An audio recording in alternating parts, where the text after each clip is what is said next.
오늘 우리에게 주시는 하나님의 말씀은 여호수아 1장 1절부터 9절에 있는 하나님 말씀입니다. 구약성경 320쪽쯤에 있습니다. 여호수아 1장 1절로 9절에 있는 하나님의 말씀을 제가 봉독하겠습니다. 여호와의 종 모세가 죽은 후에 여호와께서 모세의 수종자 눈의 아들 여호수아에게 말씀하여 이르시되 내 종 모세가 죽었으니 이제 너는 이 모든 백성과 더불어 일어나 이 요단을 건너 내가 그들 곧 이스라엘 자손에게 주는 그 땅으로 가라.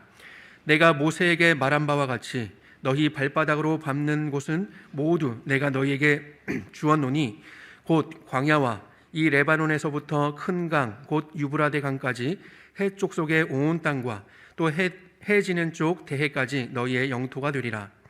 내 평생에 너를 능히 대적할 자가 없으리니 내가 모세와 함께 있었던 것 같이 너와 함께 있을 것임이니라. 내가 너를 떠나지 아니하며 버리지 아니하리니 강하고 담대하라. 너는 내가 그들의 조상에게 맹세하여 그들에게 주리라 한 땅을 이 백성에게 차지하게 하리라. 오직 강하고 극히 담대하여 나의 종 모세가 내게 명령한 그 율법을 다 지켜 행하고 우로나 좌로나 치우치지 말라. 그리하면 어디로 가든지 형통하리니 이 율법책을 내 입에서 떠나지 말게 하며 주야로 그것을 묵상하여 그 안에 기록된 대로 다 지켜 행하라. 그리하면 내 길이 평탄하게 될 것이며 내가 형통하리라. 내가 내게 명령한 것이 아니냐. 강하고 담대하라. 두려워하지 말며 놀라지 말라. 내가 어디로 가든지 내 하나님 여호와가 너와 함께 하느니라 하시니라. 아멘. 예, 우리 사랑하는 성도님들 한 주간 동안 잘 지내셨습니까? 떡국 드셨나요? 예, 이렇게 설날이 두 번 있으니까 좋은 것 같아요. 그죠? 예, 자, 우리 앞뒤 좌우에 계신 분들과 함께 인사 좀 나눠볼까요? 자, 반갑습니다. 좋은 복된 명절 보내세요. 주님의 은혜와 평강이 함께 하시기 바랍니다. 네. 예. 먼저 좀 말씀을 드릴 것은 오늘 설교 제목이 주보에 있는 것과는 좀 달라졌습니다. 주보에는 말씀 세대와 세대를 잇는 끈 했는데 이것은 다음 주에 이렇게 하도록 하겠고요. 오늘은 모세 세대에서 여호수아 세대로 라는 제목으로 말씀을 드리려고 합니다. 여러분 이미 잘 아시듯이 올해 우리 교회의 표어는 다음 세대를 위한 디딤돌을 놓는 교회입니다. 이 표어에는요 두 종류의 세대가 포함되어 있습니다. 다음 세대와 디딤돌 세대입니다. 다음 세대를 위한 디딤돌을 놓는 교회라는 표어에서 강조점은 분명히 다음 세대에 있습니다. 그것은 틀림없는 사실입니다. 그러나 그 무게중심은 다음 세대와 디딤돌 세대 양쪽 모두에 똑같이 있습니다. 왜냐하면 지향점은 분명 다음 세대이지만 그들이 날아오를 수 있도록 그들의 디딤돌이 되어주는 것은 바로 우리 기성세대요, 부모 세대요, 디딤돌 세대이기 때문에 그렇습니다. 우리 디딤돌 세대가 제대로 서지 못하면 다음 세대도 소망이 없는 거죠. 즉 다음 세대가 바로 세워지도록 하기 위해서라도 디딤돌 세대인 우리 어른들이, 부모들이 영적으로 든든히 서는 것이 중요합니다. 그래서 앞으로 우리 교회의 사역은요 다음 세대를 강조하는 만큼 디딤돌 세대인 우리 성인 사역도 더욱 강화할 것입니다. 특별히 오늘부터 주일 설교는요 여호수아서를 매주 강해하려고 합니다. 왜냐하면 제 생각에 다음 세대를 위한 디딤돌을 놓는 교회라는 올해의 표에 가장 적합한 성경은 여호수아서 외에는 찾을 수가 없기 때문에 그렇습니다. 우리는 여호수아서를 통해서 이전 세대로부터 귀한 신앙적 유산을 물려받은 다음 세대인 우리가 우리의 다음 세대를 위해서 무엇을 어떻게 해야 할지를 잘 배울 수 있을 것입니다. 그러므로 사랑하는 성도 여러분, 매주 오실 때요 미리 집에서 그날 설교할 여호수아 본문을 몇 번 읽고 오시면 좋겠어요. 그리고 예배를 마치고 집으로 돌아가셔서는 그날 설교 요점을 다시 한번 복습하시고 마음에 잘 새기시면 좋을 것 같습니다. 그리고 매주 설교하는 제가 이 말씀의 진리를 잘 연구해서 바르게 그리고 은혜롭게 전달할 수 있도록 기도해 주시면 감사하겠습니다. 오늘은 먼저 이 여호수아서를 보면서 서론적으로 몇 가지를 좀 말씀을 드리려고 합니다. 먼저 여호수아서가 어떤 책인가라고 할 때 여호수아서는 역사적 교량의 책이다. 역사적 다리를 놓는 책이다라고 할 수 있겠습니다. 여호수아 1장 1절을 우리 같이 한번 읽어볼까요? 여호와의 종 모세가 죽은 후에 여호와께서 모세의 수종자 눈의 아들 여호수아에게 말씀하여 이르시되.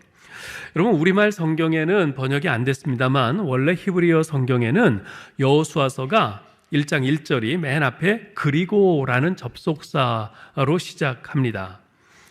이것은 여호수아서가 그 앞의 책인 신명기와 긴밀히 연결되어 있는, 사실상 그에 이어지는 그 속편임을 시사해 줍니다.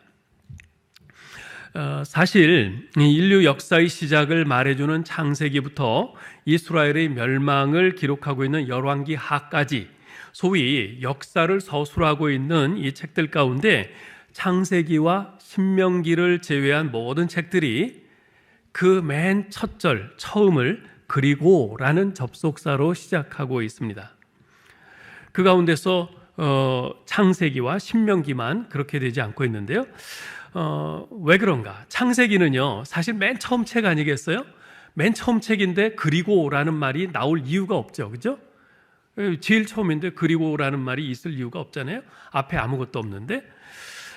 하지만 두 번째 책인 출애굽기는요, 그리고 이러하니라 라는 말로 시작함으로써 출애굽기가 바로 앞에 창세기와 긴밀히 연결되어 있음을 보여주고 있습니다. 세 번째 책인 레위기도 그리고 부르시고 라는 말로 시작함으로써 바로 앞에 출애굽기와 연속선상에 있는 책임을 보여줍니다. 네 번째 책인 민수기도 마찬가지입니다. 그리고 말씀하셨다라는 말로 시작함으로써 민수기 또한 앞의 레위기와 긴밀히 연결되어 있는 책임을 보여주고 있죠. 이렇게 볼 때 창세기에서 민수기까지 이 네 권의 책은 하나로 연결되어 있는, 하나의 단위로 연결되어 있는 책들이라고 할 수 있습니다. 자, 그런데 다섯 번째 책인 신명기는 다릅니다. 신명기는 그리고라는 말로 시작하지 않아요. 그냥 단지 이것은 모세가 선포한 말씀이니라 라는 말로 시작을 합니다. 근데 그러면 여기서 우리가 조금 약간 의아하게 생각할 수 있어요.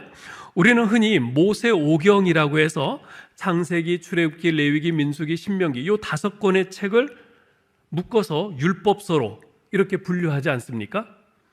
자, 그런데 어째서 신명기는 그리고라는 접속사로 앞의 책들과 연결되어 있지 않은지 좀 의아하게 생각이 됩니다. 근데 좀 더 깊이 생각을 해보고 천천히 살펴보면 그 이유를 알 수 있습니다. 여러분, 이 신명기라는 책의 제목은요, 문자적으로는 두 번째 율법이라는 책입니다. 뜻이에요. 두 번째 율법. 단순히 율법이라는 측면에서만 본다면 신명기는 분명히 앞에 기록된 출애굽기, 레위기, 민수기의 그 율법들을 재진술하고 있기에 앞의 네 권과 함께 묶어서 율법서로 이렇게 분류하는 것이 맞습니다.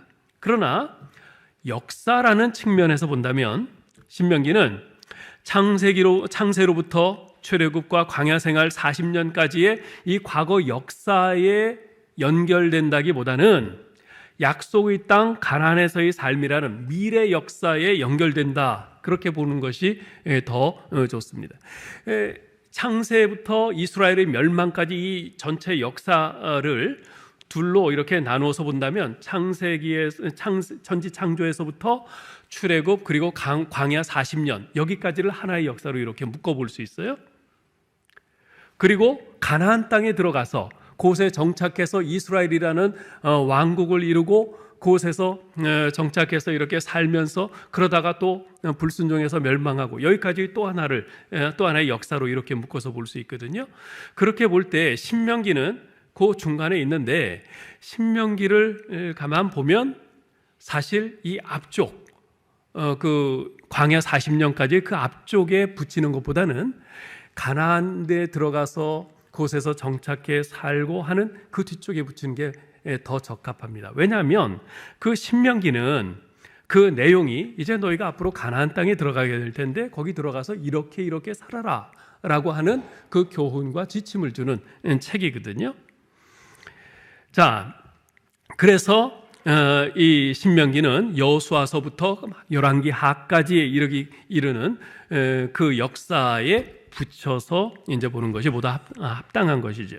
이것이 바로 여호수아서가 역사적 교량의 책이라고 일컬어지는 이유입니다. 여러분 보세요. 신명기에서 백성의 지도자는 누굽니까? 모세예요. 모세. 그런데 여호수아서에는요. 여호수아서는 여호와의 종 모세가 죽은 후에라는 말로 시작함으로써 여호수아가 백성의 지도자임을 보여줍니다. 역사를 볼 때 신명기는 분명히 뒤에 가나안 입성을 보여주는 그 여호수아와 열왕기까지의 그쪽 역사에 붙는 것이 더 합당하지만, 근데 신명기는 사실 그 지도자를 모세로 이렇게 드러내고 있어요. 여호수아서는 여호수아를 지도자로 나타내고 있고요. 그래서 이 모세의 시대를 이제 여기서 종결짓고 이제 새로운 가나안 시대로 연결하는 그 지점에 바로 이 여호수아가 있는 거죠. 또한 신명기는 이스라엘 백성이 약속의 땅에 들어간 이후 행해야 할 그 교훈들 내지는 지침들을 담고 있습니다. 그런데 여호수아서에선 하나님께서 2절 3절에서 이렇게 말씀하세요. 우리 2절 3절을 한번 읽어봅시다. 내 종 모세가 죽었으니 이제 너는 이 모든 백성과 더불어 일어나 이 요단을 건너 내가 그들 곧 이스라엘 자손에게 주는 그 땅으로 가라. 내가 모세에게 말한 바와 같이 너희 발바닥으로 밟는 곳은 모두 내가 너희에게 주었노니. 실제로 여호수아서에는 이러한 가나안 땅 정복과 아울러서 정복 이후 땅의 분배에 대해서 자세히 기록하고 있습니다. 이런 사건들은 신명기에 자세히 기록한 바와 같이 하나님의 약속이요 계획인 것입니다. 여기서 우리가 분명히 깨닫게 되는 아주 중요한 사실이 하나 있습니다. 그것은 바로 세상은 변하고 사람은 변하지만 하나님의 목적은 변하지 않는다는 것입니다. 여러분, 사람은 변합니다. 모세와 함께 애굽에서 나왔던 20세 이상의 사람들은 모두 광야에서 죽었어요. 약속의 땅 가나안에 들어간 것은 전혀 새로운 세대였습니다. 그러나 하나님께서는 변하지 않으셨어요. 하나님께서는 언제나 동일하시며 그분의 구속함을 받는 백성들을 위해 세워놓으신 그 목적들 또한 변하지 않습니다. 여러분, 우리 교회도 마찬가지입니다. 하나님께서는 56년 전 이곳 화곡동 지역에 우리 화성교회를 세우셨습니다. 왜 세우셨을까요? 이 지역의 잃어버린 영혼들을 예수 그리스도의 복음으로 구원해서 이 지역에 하나님 나라를 심고 넓혀가도록 하기 위해서 세우셨죠. 처음에 고 장경재 목사님과 그 가족들, 그리고 고 김성실 권사님, 그의 조카 김광인 씨, 허인성 목수 등 11명이 창립 예배를 드렸는데요. 그 56년의 세월이 지나는 동안 수많은 분들이 우리 교회를 통해서 복음을 듣고 구원을 얻었어요. 그리고 또 수많은 분들이 하나님 곁으로 가셨습니다. 처음 창립 교인들 11명 가운데 현재 우리 교회에 남아있는 분은 고 장경재 목사님의 막내 아드님인 장덕영 장로님 한 분이세요. 앞으로 오고 오는 세월 속에 앞선 세대들은 한 사람, 두 사람 이 땅을 떠나 주님 곁으로 갈 것이고요. 다음 세대들이 우리의 뒤를 이을 것입니다. 모세 세대가 가고 여호수아 세대가 뒤를 이은 것처럼 말이죠. 그러나 사람은 계속 바뀌겠지만 우리 교회를 세우신 하나님의 목적은 변하지 않을 것입니다. 우리 교회를 통해서 여전히 예수 그리스도의 생명의 복음이 전파될 것이고, 복음을 듣고 구속함을 받은 사람들이 매주일 이 예배당에 함께 모여서 하나님을 예배할 것입니다. 하나님은 없다 하는 이 세상 속에서 여호와를 경외하는 신실한 다음 세대들이 계속 일어나 이 교회를 이어갈 것입니다. 그래서 저는 감히 꿈을 꾸면서 기도합니다. 여호와께서 시온에서 내게 복을 주실지어다. 너는 평생에 예루살렘의 번영을 보며 내 자식의 자식을 볼지어다. 이스라엘에게 평강이 있을지로다 라고 하신 그 복이 우리 교회의 다음 세대와 그 다음 세대 또 그 다음 세대에 계속 이어지는 그런 꿈을 꾸어봅니다. 여러분도 이 꿈을 꾸시고 이 꿈이 우리 다음 세대에 계속 이어지기를 기도해 주실 수 있기를 바랍니다. 두 번째로 우리가 이 여호수아서의 주인공인 여호수아에 대해서 좀 생각을 해볼 필요가 있습니다. 제가 여호수아서의 주인공이 여호수아라고 그랬는데 사실 여호수아서의 주인공은 하나님이시죠. 성경의 모든 책의 주인공은 우리 하나님이시고 예수 그리스도세요. 다만 여기서 인간의 측면에서 주인공을 말하는 겁니다. 이 여호수아는 어떤 사람인가? 한마디로 어떻게 표현할 수 있는가? 모세의 수종자로 시작하여 여호와의 종으로 마친 사람이라고 표현할 수 있습니다. 여러분, 오늘 본문 말씀은요, 이스라엘의 위대한 영도자인 모세가 죽고 난 후 하나님께서 새로운 지도자로 여호수아를 세우시는 장면입니다. 이스라엘을 애굽에서 구출해낸 위대한 지도자 모세는 세상을 떠났어요. 위대한 지도자 모세가 떠나고 나니 이스라엘은 이제 당장 가나안 땅에 들어가야 되는데, 그곳에는 가나안 그 무시무시한 7족속들이 지금 전쟁 준비를 하면서 기다리고 있는데, 이스라엘은 그야말로 좀 황당한 거죠. 마치 그 목 잘린 그 몸뚱아리처럼 지도자를 잃음으로써 이들은 진짜 당황하고 너무나 두려워하고 그럴 수밖에 없는 상황이 됐습니다. 그런 상황에서 하나님께서는 모세의 뒤를 이을 지도자로서 여호수아를 부르셨어요. 자, 그런데 이 지도자로 부름받은 여호수아는 어떤 인물이었습니까? 여러분, 1절에 보면 모세의 수종자 여호수아라고 기록되어 있습니다. 이 수종자라는 말의 히브리어 뜻에 가장 가까운 영어 단어는 minister입니다. 이 minister는 남을 권위로 누르지 않고 종과 같이 충성스럽게 봉사하는 사람을 뜻합니다. 남을 권위로 억누르지 않고 종과 같이 충성스럽게 봉사하는 사람, 이들이 미니스터예요. 유대의 역사가인 요세푸스에 따르면 여호수아는 애굽에서 출생하였고 그곳에서 40년간 종살이를 했습니다. 그리고 출애굽한 성인 이스라엘 백성 중 갈렙을 제외하면 광야 생활 40년을 통과해서 약속의 땅 가나안에 들어간 유일한 인물이었죠. 자, 여호수아가 성경에 처음 등장한 것은 어딘가? 출애굽한 이스라엘이 홍해를 건넌 후에 르비딤에서 아말렉의 공격을 받고 전투를 할 때였습니다. 출애굽기 17장 9절을 같이 읽어볼까요? 모세가 여호수아에게 이르되 우리를 위하여 사람들을 택하여 나가서 아말렉과 싸우라. 이 짧은 진술에서 우리는 여호수아가 이미 모세의 눈에 들었고 그의 신뢰를 얻었고 또 그가 다른 이들을 지휘할 만한 용맹과 지략을 갖춘 사람이었음을 보게 됩니다. 사실 이때는 이스라엘 백성들이 출애굽한 지 한 3개월 정도밖에 안 됐을 때예요. 모세와 여호수아가 만난 기간이 얼마 되지 않았다는 거죠. 그런데 이미 모세는 여호수아를 알아봤어요. 모세의 신뢰를 여호수아가 얻었어요. 그 후에 여호수아는 출애굽기 24장 13절에서 다시 언급이 됩니다. 같이 읽어봅시다. 모세가 그의 부하 여호수아와 함께 일어나 모세가 하나님의 산으로 올라가며, 모세가 여호와께로부터 율법의 돌판들을 받고자 여호수아와 함께 시내 산으로 올라가는 장면입니다. 여기서 우리는 여호수아가 이제 출애굽한 지 불과 몇 개월 안 되는 그야말로 이 모세와 만난 지 얼마 안 된 그 초년병 시절부터 모세의 부하요 수종자로서 특별한 위치에 있었음을 알게 됩니다. 사실 여호수아가 모세와 함께 시내산에 올라가기는 했지만 모세는 여호와께로 더 가까이 더 높이 올라갔고요. 그때 그 수종자인 여호수아는 그보다는 좀 더 낮은 곳에 홀로 40일 동안을 머물러 있었습니다. 당시 산 아래에 있던 아론과 나머지 이스라엘 백성들은 어땠을까요? 출애굽기 32장 1절 2절에 보면 이렇게 기록합니다. 백성이 모세가 산에서 내려옴이 더딤을 보고 모여 백성이 아론에게 이르러 말하되 일어나라, 우리를 위하여 우리를 인도할 신을 만들라. 이 모세 곧 우리를 애굽 땅에서 인도하여 낸 사람은 어찌 되었는지 알지 못함이니라.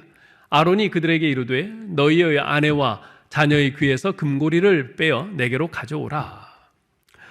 이스라엘 백성들은 산에 올라간 모세가 내려오지 않자 모세 죽었나 보다. 우리를 애굽에서 인도해낸 우리 신을 만들라. 그러면서 아론을 부축입니다.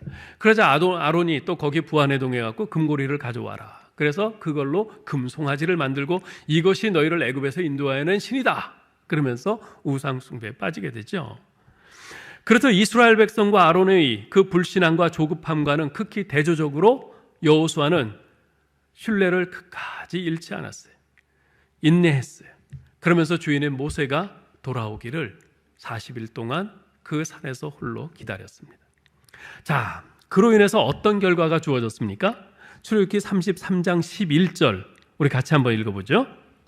사람이 자기의 친구와 이야기함과 같이 여호와께서는 모세와 대면하여 말씀하시며 모세는 전으로 돌아오나 눈의 아들 젊은 수종자 여호수아는 회막을 떠나지 아니하니라. 자, 여호수아는 회막을 떠나지 아니했다. 즉 여호수아에게 그 신성한 회막을 지키는 책임이 맡겨진 겁니다. 사실 이 회막을 지키는 것은 레위인들 그리고 그 중에서도 제사장에게 할당되는 주어지는 책임이죠.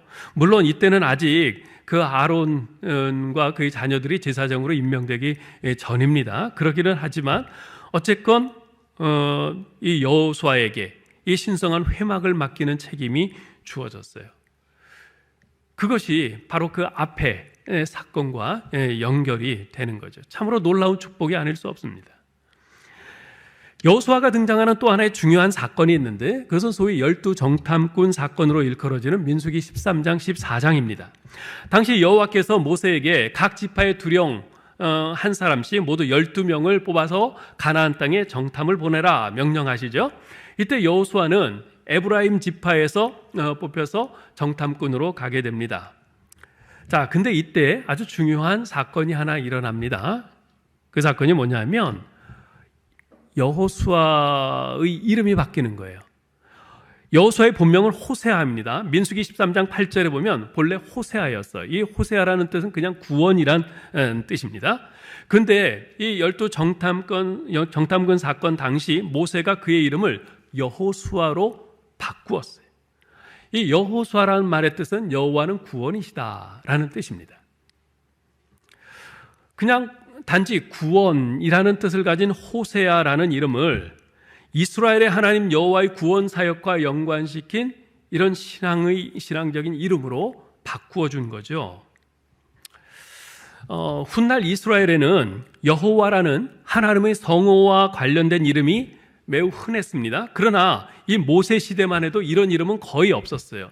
여러분 한번 생각해 보세요. 모세가 호렙산에서 불타는 가시떨기 나무 가운데서 하나님을 만났을 때 하나님이 모세에게 너 바로에게로 가서 내 백성을 보내라고 하라 그랬을 때 모세가 뭐라고 합니까? 전 못 갑니다. 그러면서 하나님과 실랑이를 하죠. 그러면서 하나님의 이름을 물어봐요.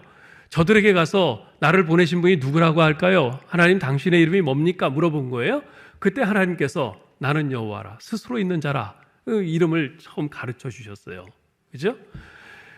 그러니까 그때까지는 아직 이스라엘 백성 가운데 이 여호와라는 하나님의 성호와 관련된 이름을 가진 사람이 없었어요. 지금 이 여호수아가 이 여호와와 관련된 이름의 최초로 등장하는 이름입니다. 모세는 아마도 그의 신복이라고 할 수 있는 이 호세아의 이름을 여호수아로 바꿔주면서 그가 이스라엘 역사에서 감당해야 할 그 역할에 대해 아주 상당한 기대를 했던 것으로 보입니다. 이 여호수아라는 이름은 히브리어 이름인데요. 이것을 헬라어로 옮기면은 예수가 됩니다. 그래서 여호수아라는 이름과 예수라는 이름은 똑같은 말이에요. 똑같은 말.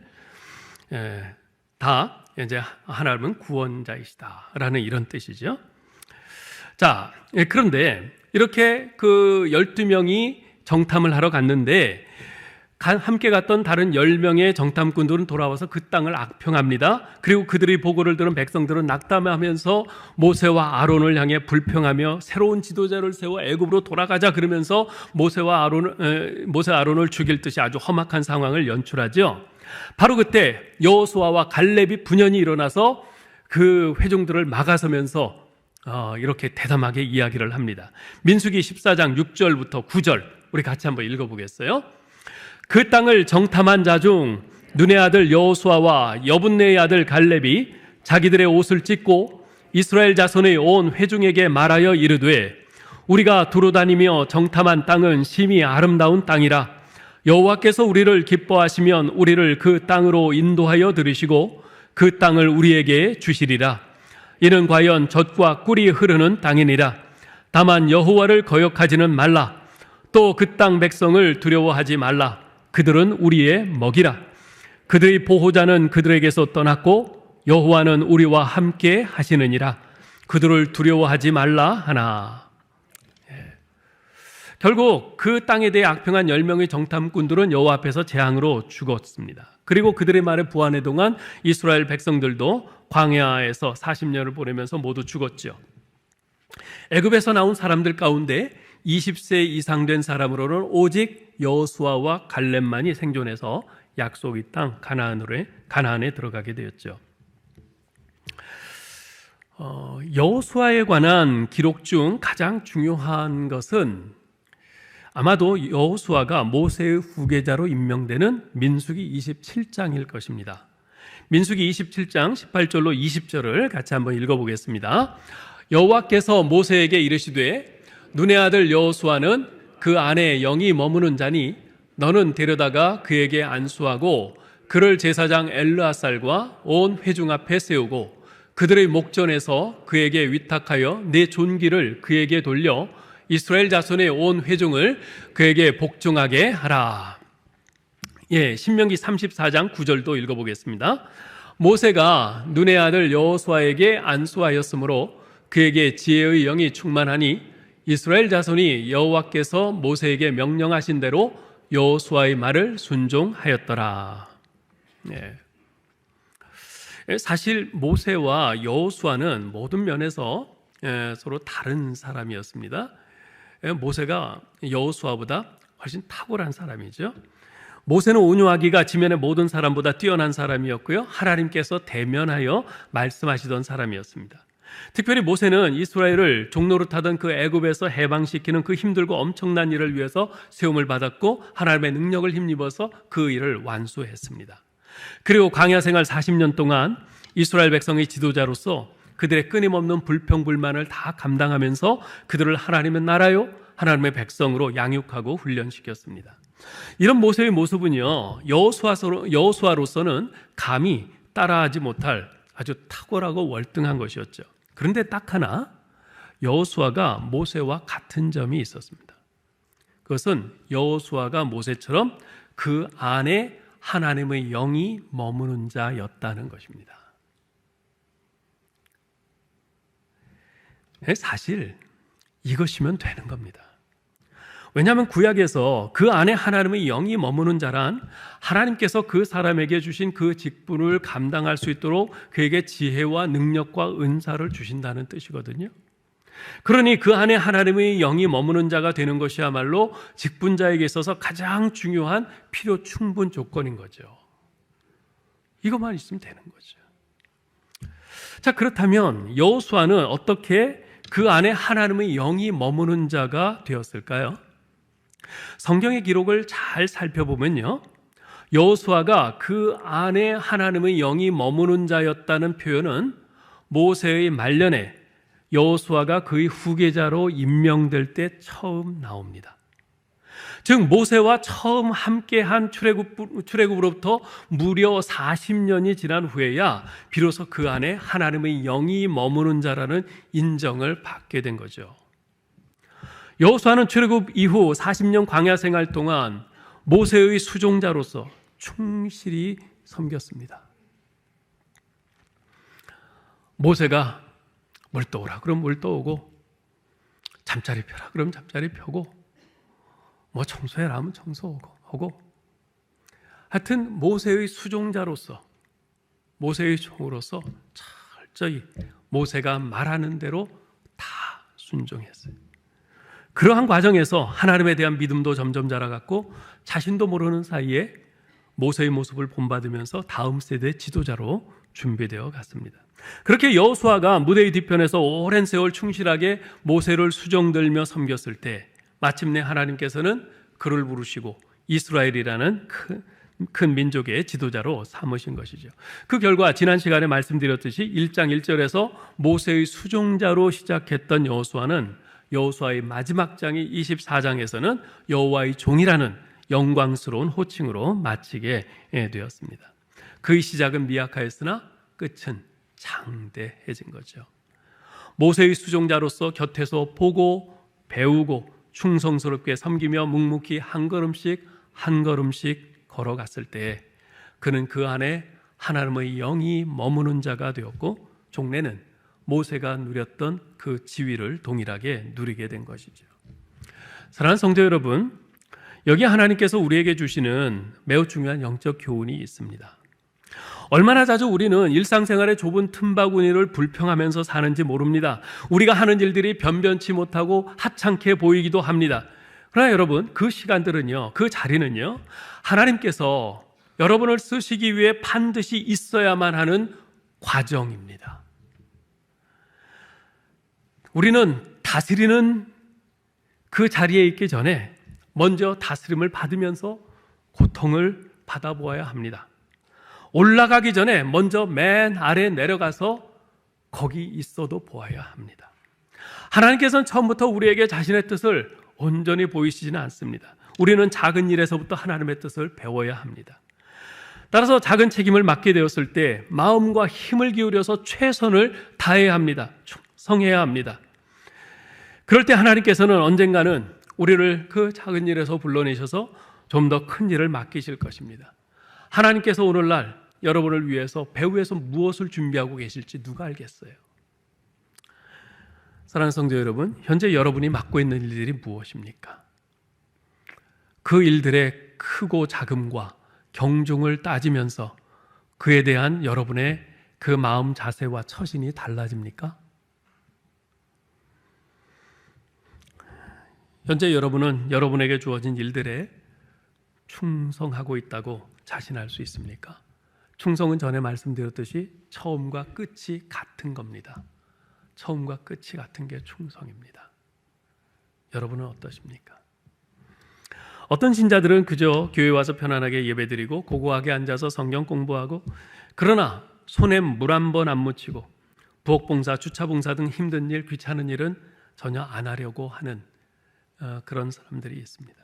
전도의 임원이나 구역장, 인도자, 교사 등 시간과 신경을 많이 써야 하고 적지 않은 희생이 요구되는 직분은 안 맡으려고 손사래를 칩니다.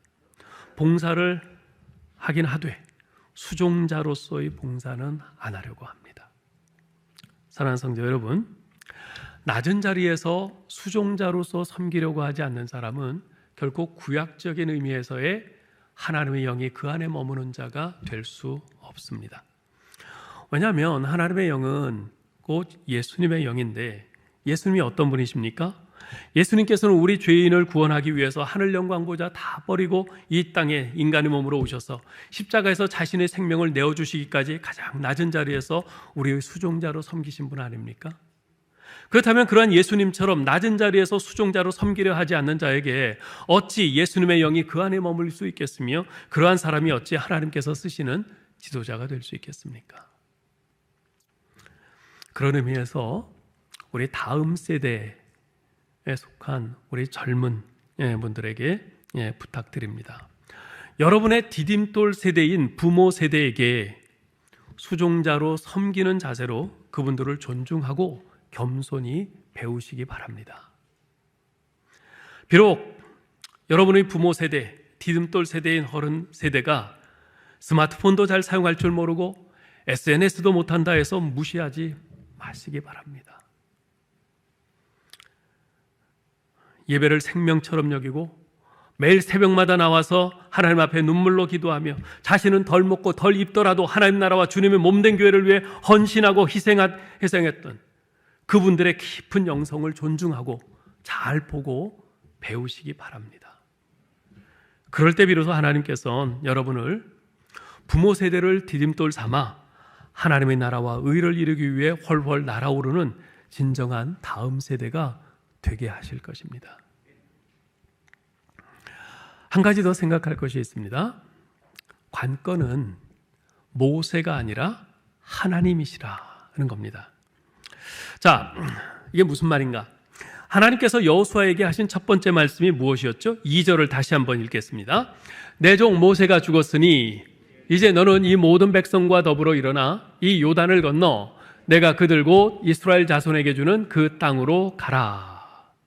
자, 하나님께서 첫 번째 하신 말씀이 뭐냐면 내 종 모세가 죽었다. 거예요. 모세가 죽었다. 모세가 죽은 것은 이스라엘 백성의 입장에서 볼 때는 엄청난 재난이었습니다. 그렇지 않겠어요? 이제까지 그 험한 그 애굽에서 자기네들을 해방시켰죠. 홍해를 건넜죠. 아말렉과의 전쟁에서 이겼죠. 그리고 광야 40년 동안 그 아무것도 나지 않는 생존이 불가능한 곳에서 40년 동안이나 자기들을 보호하고 지키고 인도해 왔던 그 모세예요. 근데 그 모세가 죽었어요.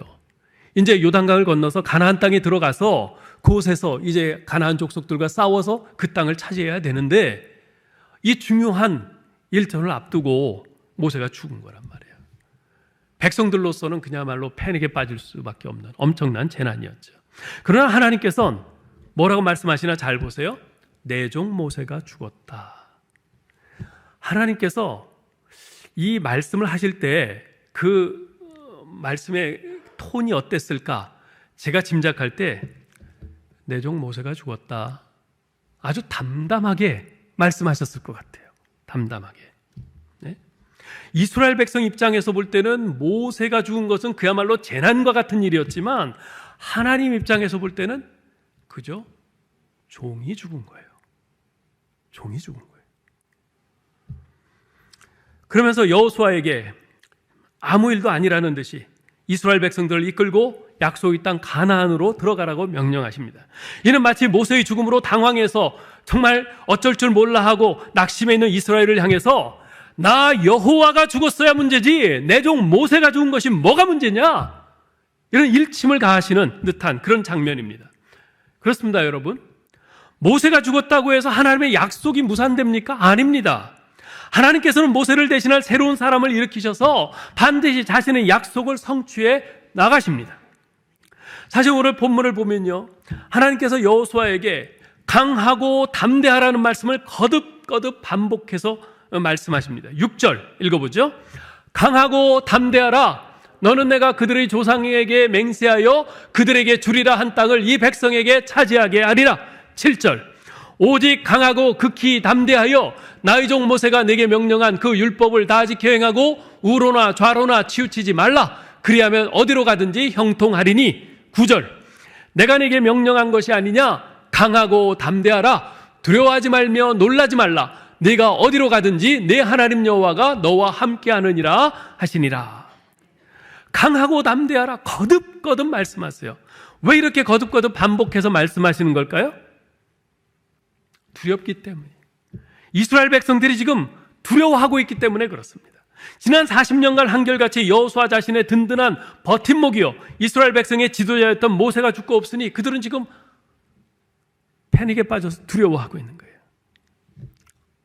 모세도 없는데 이제 우리 어떡하나. 근데 여러분 그거 아십니까? 하나님께서 호렙산 불타는 떨기나무 가운데서 모세를 부르셔서 애굽의 바로에게 가라 말씀하셨을 때, 그때요, 그 장면을 자세히 보면 모세는 몇 번이나 이 핑계 저 핑계를 대면서 안 가려고 그래요. 빠져나가려고 그래요. 왜 그랬을까요? 두려웠기 때문입니다. 바로에게 갔다가 내 말이 씨알은 먹긴커녕 가서 오히려 개죽음만 당할 거다. 그런 두려움 때문에 모세는 계속 피합니다. 그러나 하나님께서는 그런 모세에게 스스로 계신 자 여호와 하나님 당신의 이름을 알려주셨고요, 지팡이로 기적을 일으킬 수 있는 능력을 주셨고요, 그를 대신해서 말할 사람으로 아론을 옆에 붙여주셨어요. 결국 모세냐 여호수아냐 이 문제가 아닌 것입니다. 모세도 여호수아처럼 똑같이 두려웠어요. 그런데 여호와 하나님께서 함께 하시고 여호와 하나님께서 힘을 주시고 능력을 주시고 사람을 붙여주시고 하니까 모세가 그 출애굽이라는 그 어마어마한 일을 감당할 수 있었던 거죠. 여호수아도 마찬가지라는 겁니다. 여호수아가 지도자로 딱 세워졌을 때 백성들이 볼 때 어떻게 했어요? 아, 저거 모세의 시종 아니야. 모세 시종 아니야. 근데 저게 이제부터 우리 지도자라고? 그런 사람들도 있었을 거예요. 많았을 겁니다. 여호수아라고 해서 그런 백성들의 느낌을 모르겠어요. 그런데 하나님께서 하시는 말씀은 그거예요. 모세도 똑같았다. 모세가 잘나서 그 일을 할 수 있었는지 아냐? 아니다. 나 여호와가 함께하고 힘을 주고 능력을 주고 사람 붙여주니까 모세가 할 수 있었던 거다. 그 얘기예요. 여호수아 너도 마찬가지라는 거죠.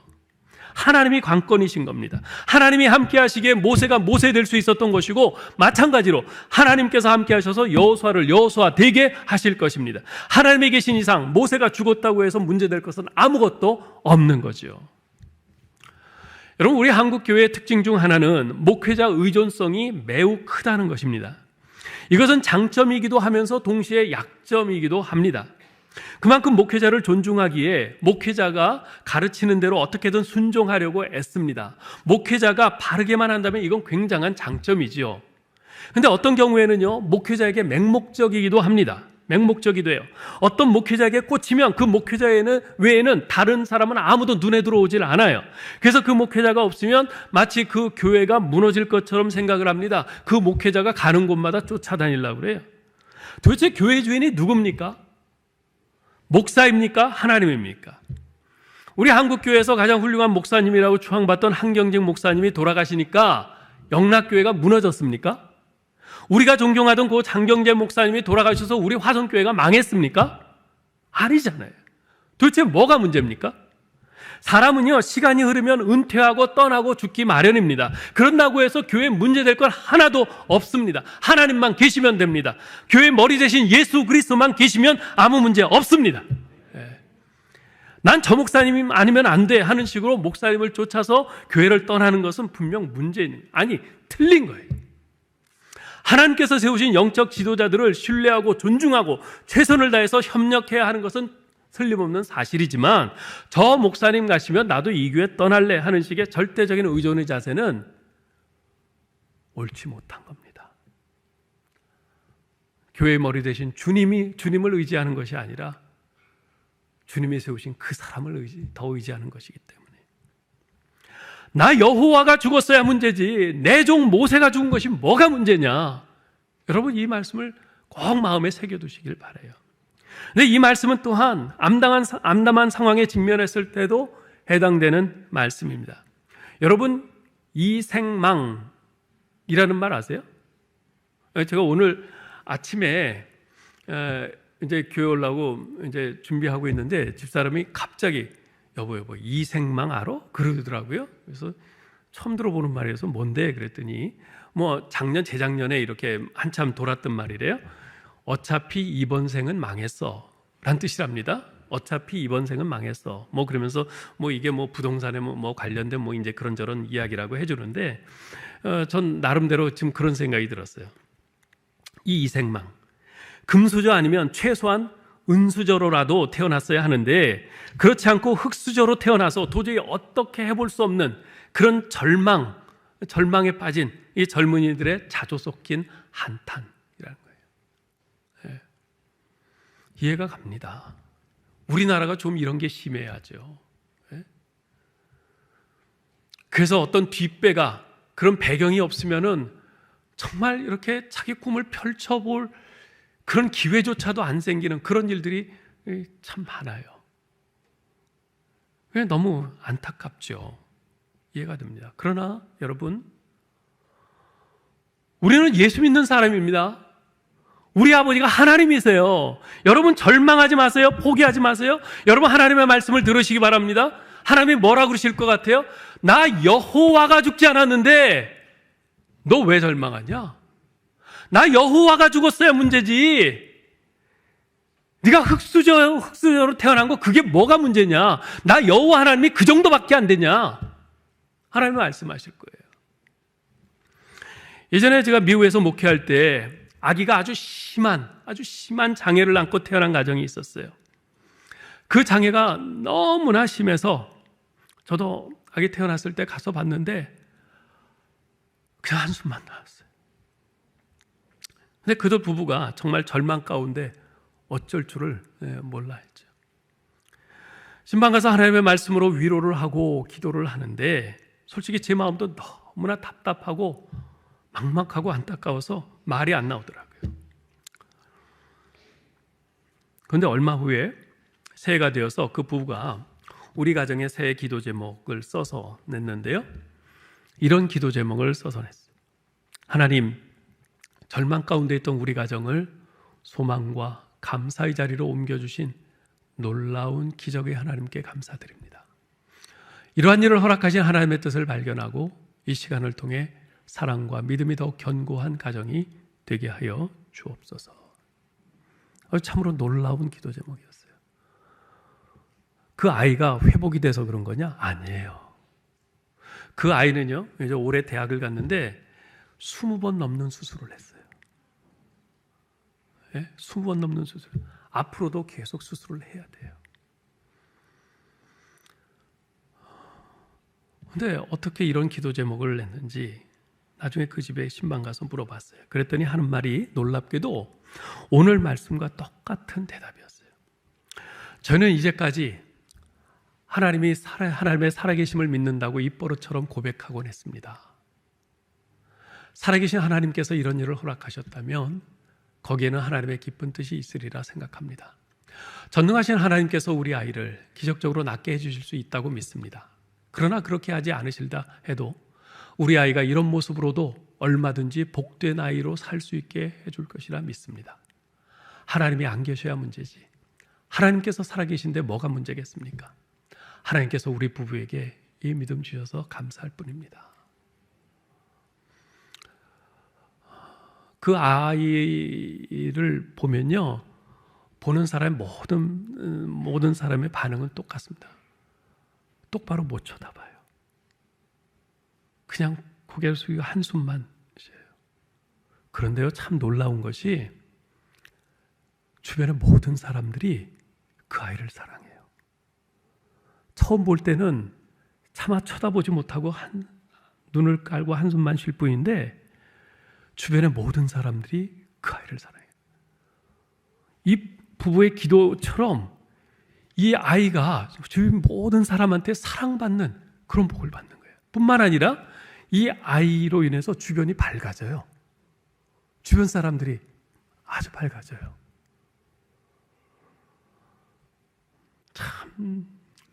참 이 부부의 그 간절한 기도의 말을 그들이 입으로 고백한 것을 그대로 이루시는 우리 하나님의 모습을 보았습니다.